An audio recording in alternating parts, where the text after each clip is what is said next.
بسم اللہ الرحمن الرحیم نحمده ونصلي ونسلم على رسوله الكريم وعلى آله الطيبين الطاهرين وعلى أصحابه أجمعين أما بعد فأعوذ بالله من الشيطان الرجيم بسم الله الرحمن الرحيم۔ چینل فہم قرآن و حدیث کے سلسلہ فہم حدیث میں خوش آمدید۔ آج ہم بخاری شریف کی ایک حدیث مبارکہ پڑھنے اور سمجھنے کی سعادت حاصل کریں گے۔ دعائے رب کریم عمل کی بھی توفیق عطا فرمائے، آمین۔ عن ابی ہریرہ رضی اللہ تعالی عنہ ان رسول اللہ صلی اللہ علیہ وآلہ وسلم قال من قام رمضان ایمانا واحتسابا غفر له ما تقدم من ذنبه او کما قال النبی صلی اللہ علیہ وآلہ وسلم۔ حضرت ابو ہریرہ رضی اللہ تعالیٰ عنہ سے روایت ہے کہ رسول اللہ صلی اللہ علیہ وآلہ وسلم نے ارشاد فرمایا، جس نے رمضان المبارک میں ایمان کی حالت میں ثواب کی نیت سے قیام کیا تو اس کے سابقہ تمام گناہ معاف کر دیے گئے۔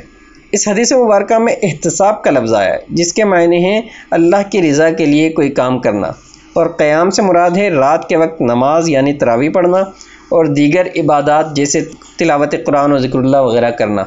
اور اس حدیث مبارکہ میں جو غفر لہ ما تقدم من ذنبہ یعنی سابقہ تمام گناہ معاف کر دیے جاتے ہیں آیا ہے، تو اس کے بارے میں علماء کرام فرماتے ہیں کہ اس سے مراد یہ ہے کہ صغیرہ گناہ معاف کر دیے جاتے ہیں اور کبیرہ گناہوں کو ہلکا کر دیا جاتا ہے۔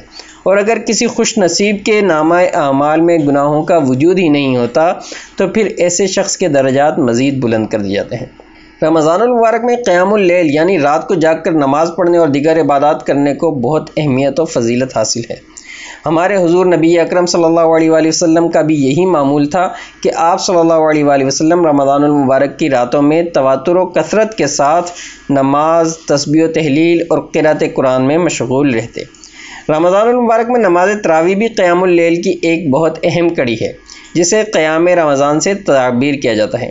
نماز تراویح کے سبب جتنا قیام اس مہینے میں کیا جاتا ہے وہ سال کے باقی 11 مہینوں میں نہیں ہوتا۔ روایات کا مفہوم ہے کہ اللہ تعالیٰ رمضان المبارک کی راتوں کو آسمان دنیا پر نزول اجلال فرما کر اپنے بندوں کو 3 مرتبہ ندا دیتا ہے، کیا کوئی سوال کرنے والا ہے کہ میں اس کی حاجت کو پورا کروں؟ کیا کوئی توبہ کرنے والا ہے کہ میں اس کی توبہ قبول کروں؟ کیا کوئی مغفرت طلب کرنے والا ہے کہ میں اسے بخش دوں؟ اللہ تعالیٰ کی رحمت رمضان المبارک کی راتوں میں سب کو اپنے دامن عفو و کرم میں آنے کی دعوت دیتی ہے، لیکن بدقسمتی یہ ہے کہ انسان رحمت اور مغفرت طلب کرنے کے بجائے رات کی ان بابرکت ساعتوں کو خواب غفلت کی نظر کر دیتا ہے، جبکہ رب کی رحمت اسے جھنجھوڑ کر پکارتی ہے۔